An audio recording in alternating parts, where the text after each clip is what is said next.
So I rode every motorcycle I own this weekend. GL 650 right here. Rode it today with a neighbor who has a Ducati 998. We went and rode up into the mountains. I rode my little CL 350 Cafe Racer yesterday that you see here. I also rode yesterday the BSA C15 that we took to the British in the Blue Ridge this year.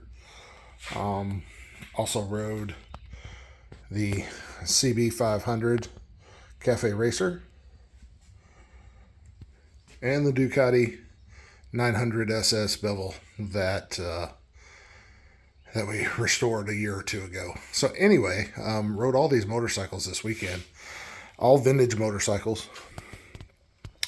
But when I went and rode with my neighbor, he was asking about vintage motorcycles, thinking about maybe buying himself a vintage motorcycle to ride, and got me to thinking because he asked me, "So what do you look for in a vintage motorcycle?" I thought about it quite a bit while riding today, and what I can tell you is that it kind of depends on what you're trying to do with it. Like the GL 650 here is great for taking long rides, extremely reliable, shaft drive, low maintenance. Change the oil and go just about. It's a very low maintenance motorcycle. Super nice bike. So I really enjoy it, and it's great for that task. It's probably one of the reasons I have so many vintage bikes, because it again depends on what you're trying to do with it. Custom Cafe Racers. They're fun to work on, design, build, have a vision, and bring that vision to fruition. Fun, sporty little bikes to ride. This little CL350 is quite possibly the funnest bike I own. It's super light, super flickable, just an absolute gas to ride. So really enjoy it. The CB500 again, short, nimble, fun bike to ride.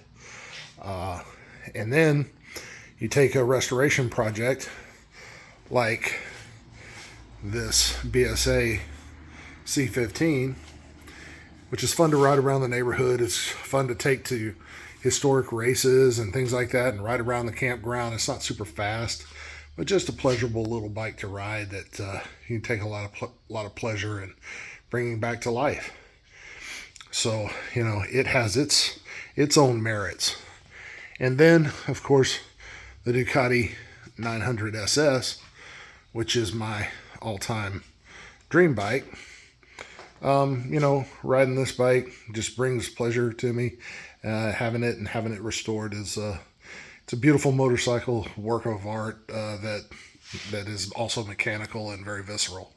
So I enjoy these bikes for different reasons, but I think that if you're going to get into vintage bikes, one of the things you need to ask yourself, probably that first most important question is, what do I want to do with the bike? Because that'll determine what path you want to go down, whether it's a restoration like the BSA or the Ducati, where you're simply trying to enjoy it for the project aspect of it, and to make it into something that you can show at vintage bike shows, things of that nature.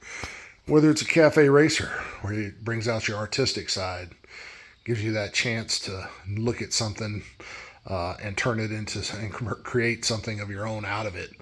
Kind of the Ducati is a little bit of both worlds, along with a racing pedigree that makes it super interesting. And then again, you may want a simple, down-to-earth, easy-to-ride bike that gets you into motorcycling relatively cheap. I paid all of $1,000 for this GL 650.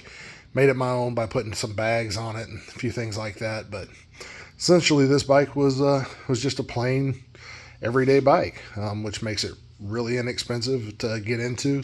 A lot of people customize these and turn them into cafe racers. So again, try to figure out what it is that you're trying to do with that vintage motorcycle, and then kind of take it from there. Think about that, associated costs, and kind of plan it out a little bit. But they can be an absolute joy to to do, no matter which path you take, and it's something that I do highly recommend.